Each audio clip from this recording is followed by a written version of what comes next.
Welcome to The Explainer. Today, we're digging into the steps you absolutely have to take before you even think about cutting into your fabric. And trust me, this isn't just a suggestion.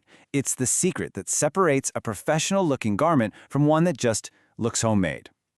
Have you ever wondered about that? Why some things just have that homemade vibe? Well, the answer, pretty surprisingly, often has nothing to do with your sewing skills. It's all about the invisible work that happens before a needle and thread are even in the picture. So in this explainer, we're going to walk through the 4 essential stages of prepping your fabric. If you can get these right, you will totally level up your sewing game. I guarantee you'll get a more polished, pro result every single time. All right, first up, why is this such a big deal? Let's really get into why these first few steps are the foundation for, well, any project you want to be proud of. Think about it. Skipping this stage, it's the root cause of so many of our sewing frustrations, right? Garments that shrink in the wash, seams that twist and pull in weird ways, and a fit that just feels off. Good prep is basically your insurance policy against all of that disappointment. So that brings us to one of the biggest jobs, pre-shrinking. This is where you tame your fabric and get all its wildness out before it gets a chance to ruin all your hard work later. It's just a fact of life, you know? Most natural fibers, they're gonna shrink. So unless you want to make a beautiful garment that tragically only fits you once, you gotta get that shrinkage out of the way first. For any fabric that's washable, the process couldn't be easier. The golden rule is this: treat it now exactly how you plan to treat the finished garment. That means run it through a full wash and dry cycle, using the very same settings you'll use down the road. Now, there are a couple of special cases to keep in mind. For cottons that might bleed color, soaking them overnight is a fantastic trick. If the dye is being really stubborn, adding some salt and vinegar can help set it. And of course, for your delicate stuff like silk or wool, your dry cleaner is going to be your best friend. But what about those fabrics that say dry clean only? Well, here's a little pro tip for you. You can often prep them right at home. The trick is to carefully steam the fabric. That steam lets the fibers relax and shrink just enough, all without a full wash. The key, though, is to let it dry completely flat so it doesn't get stretched out of shape. Okay, so we've handled all the shrinking. Our next big step is to really understand the fabric's internal structure.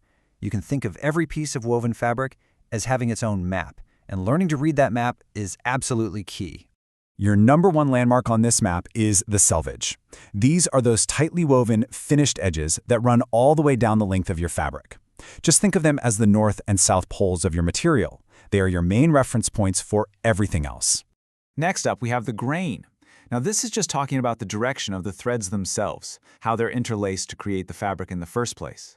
The grain is what decides how a fabric is going to hang, how it's going to stretch, and just how it's going to behave. It's so important. And this diagram just puts it all together perfectly. See, you've got the selvage edges. Running parallel to them, that's your lengthwise grain. And running perpendicular, that's the crosswise grain. And what about that perfect 45-degree angle that cuts across them? That, my friends, is the bias. So here is the number one thing you need to remember. Each of these directions acts differently. The lengthwise grain is super stable. It has almost zero stretch. The crosswise grain, it has a little more give. But the bias? Oh, the bias has the most stretch by far. And that's the secret to getting those beautiful, flowy, draping garments. Okay, for our last section, let's talk about a really common problem that can happen when fabric is made. And believe me, it can totally destroy a project if you don't catch it. This quote from our source just hits the nail on the head. If those lengthwise and crosswise threads aren't at a perfect 90-degree angle to each other, your finished piece just isn't going to hang right. It'll twist and skew and look all kinds of uneven. And this is exactly what off-grain looks like. You can just see how the whole grid of the weave is distorted, right? Trying to cut a straight pattern out of this? Yeah, that's a recipe for disaster. The good news is, for a lot of fabrics, there's a solution. The technique is called blocking, and it's basically a simple, hands-on way to just nudge those threads back where they belong. So how do you do it? Well, first, you test it. Fold your fabric in half lengthwise and line up those selvages. If it bubbles up or just refuses to lie flat, then yep, it's off grain. To fix it, you just pull the fabric, firmly but gently, along that diagonal bias. This actually encourages the weave to shift itself back into a perfect grid. But a word of warning, this trick does not work on everything. If your fabric has some kind of permanent chemical finish, like wrinkle-free or water-resistant, that grain is pretty much locked in place. You're not going to be able to fix it. So after all that work, what's the payoff? This. By pre-shrinking, understanding the grain, and straightening the weave, you're building your project on a flawless foundation. And the result is a garment that hangs beautifully, fits exactly how it's supposed to, and looks totally professional. It really makes you think, doesn't it, about all the other invisible preparations that shape the world around us. So the next time you see a beautifully made piece of clothing, you'll know its secret.